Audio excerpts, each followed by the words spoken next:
ایک طرف واز اپنے کام میں لگا ہوا تھا اور دوسری طرف نوجوان جلال الدین اپنے کام میں مگن تھا۔ وہ لوگوں کو واز کے خلاف اکسا رہا تھا۔ واز کو برائی ختم کرنے میں کوئی دلچسپی نہیں ہے، یہ مے خاروں کا ساتھی بنا ہوا ہے۔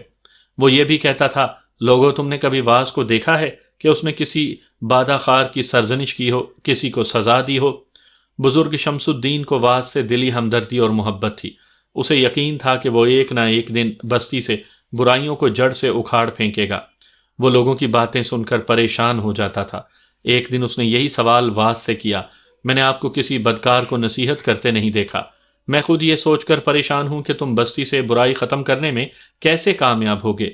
واز عمر مسکرایا، بولا، برے کو لوگوں کے سامنے نصیحت کرنا اور ٹوکنا اچھا اثر لانے کے بجائے رد عمل لاتا ہے۔ یہ عمل اس کے لیے گالی بن جاتا ہے۔ وہ برہم ہو کر باغیانہ انداز اپنا لیتا ہے۔ میں برے لوگوں کو رات کے اندھیرے میں